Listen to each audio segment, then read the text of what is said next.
Iniwan ko lang saglit ang girlfriend pero pagbalik ko ni Papa at doon ko nalaman ang tinatago niyang pagkatao. Hello Ate Ann, itago niyo na lang ako sa pangalang Jaren.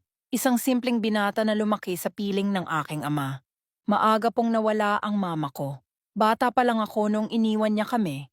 Hindi ko na rin masyadong maalala ang itsura niya. Pero ang bawat lungkot sa mata ni Papa ay naging paalala kung gaano siya nasaktan at kung gaano niya ako piniling mahalin sa kabila ng lahat. Lumaki akong may respeto sa kanya. Isa siyang byudo, pero kailanma ay hindi ko siya nakita na muling pumasok sa relasyon. Sabi niya noon, ako na lang daw ang buhay niya, sapat na raw akong dahilan para ituloy ang buhay. Kaya sa bawat tagumpay ko, sa bawat desisyon ko sa buhay, si Papa ang una kong iniisip, ang una kong sinasabihan. Kaya noong dumating sa buhay ko si Jaime, ang una kong seryosong girlfriend, natural lang na gusto ko siyang ipakilala kay Papa. Sa loob ng ilang buwan naming relasyon, napamahal na talaga ako sa kanya. Mabait siya, maalaga, at para bang siya ang kulang sa buhay ko noon. Araw ng linggo, dinala ko si Jaime sa bahay. Pinakilala ko siya kay Papa. Tahimik lang si Papa nung una, pero ngumiti naman siya at tila pinipilit na maging magiliw. Inisip ko na baka naiilang lang siya, kaya hindi ko na pinansin.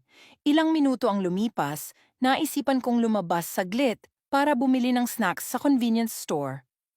Nagpaalam ako kina Jaime at Papa. Sandali lang ako, sabi ko pa habang pabiro kong hinawakan ang balikat ni Papa. Pero pagbalik ko, doon nagsimula ang bangungot ko, Ate Ann.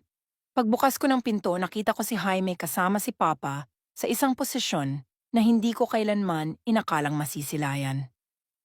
Doon mismo sa sala ang lugar kung saan kami madalas magbonding ni Papa. Nakita ko ang Jaime, wala si Papa nakapanya. Hindi nila agad ako napansin. Nanigas ako. Hindi ako makahinga. Hindi ako makagalaw. Nang mapansin nila ako, agad silang naghiwalay pero huli na ang lahat. Ang imahe na yon, nabaon na sa utak ko. Hindi ko alam kung ano ang uunahin ko, ang galit, ang sakit o ang tanong na bakit. Hindi ako nagsalita.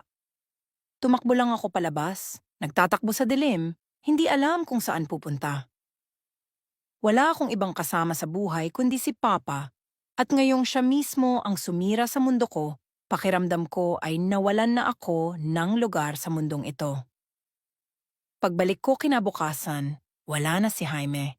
Ni anino niya, ni mensahe wala. Wala ring naiwan na paliwanag. Kaya kinausap ko si Papa. Doon ko sinabi ang lahat ng nakita ko.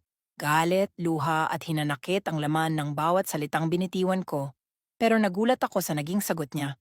Sabi niya matagal na daw niyang kilala si Jaime, isa raw itong naging customer niya daw dati pa. Nanlaki ang mga mata ko. Hindi ko alam kung alin ang mas masakit ang ginawa nila o ang marinig na si Jaime ay hindi ang taong pinaniwalaan ko. Ginawa ko lang daw niya iyon para ilayo ako sa kanya. Ayaw raw niyang masaktan ako. Sinadya niyang ipakita sa akin ang totoo kahit na masakit. Tahimik lang akong nakatingin sa kanya. Hindi ko alam kung maniniwala ba ako o kung lalong masisira ang tiwala ko sa kanya. Gusto kong sumigaw, gusto kong tanungin kung hindi ba niya naisip na masyado na akong nasaktan. Hindi ba pwedeng kinausap na lang niya ako? Bakit kailangang dumaan sa ganitong klaseng paraan? Ngayon andito ako. Bit-bit ang isang tanong. Tama ba ang ginawa ni Papa o isa lang itong palusot sa kasalanan niya? Gusto ko siyang intindihin. Gusto kong paniwalaan na ama ko siya at lahat ng ginawa niya ay para sa akin. Pero anak rin ako at nasasaktan ako. Hindi ko na alam kung sino ang totoo. Hindi ko na alam kung kanino ako lalapit. Kaya heto ako ngayon, humihingi ng payo. Kung kayo ang nasa kalagayan ko, ani ang gagawin ninyo?